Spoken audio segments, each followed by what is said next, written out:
sangat menyedihkan, memprihatinkan, dan membuat kita merasa geram. Bagaimana mungkin seorang anak yang usianya 19 tahun bisa tersenyum di depan kamera setelah membunuh ibunya sendiri dengan tusukan pisau di wajah dan leher ibunda yang melahirkannya. Inilah generasi ketika orang hanya diajarkan kecerdasan intelektual semata, tanpa kecerdasan emosional, tanpa kecerdasan spiritualitas. Kecerdasan emosional adalah kemampuan untuk merasa, what do I feel?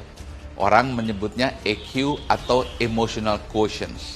Dan itu tidak pernah diajarkan di bangku sekolah, apakah SD, SMP, SMA, atau bahkan sampai universitas. Apalagi kecerdasan spiritualitas. Kecerdasan spiritualitas atau SQ atau spiritual quotient atau spiritual intelligence, itulah kemampuan untuk mendengar hati nurani dan faham siapa jati diri dan suara hati fitrah yang terdalam atau who am I.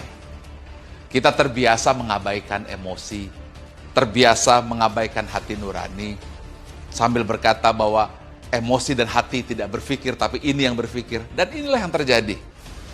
Seorang anak membunuh ibunya, 151 kali tusukan, dan tersenyum di depan kamera. Mudah-mudahan ini pelajaran untuk kita semuanya. Bukan hanya di Indonesia, tetapi juga di Malaysia dan di seluruh dunia. Bahwa tidak cukup mengajarkan anak-anak kita, generasi kita, hanya IQ atau kecerdasan intelektual atau nilai akademik. Yang itu sudah jelas hanya berperan 10 hingga 20% saja keberhasilan.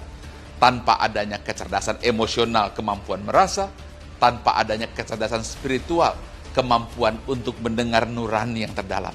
Mudah-mudahan ini menjadi pelajaran besar agar kita mengajari anak-anak kita IQ, tapi EQ dan SQ sebagai kecerdasan paripurna yang harus dikombinasikan. Ingat, mengajarkan orang tanpa hati nurani tidak mengajar sama sekali.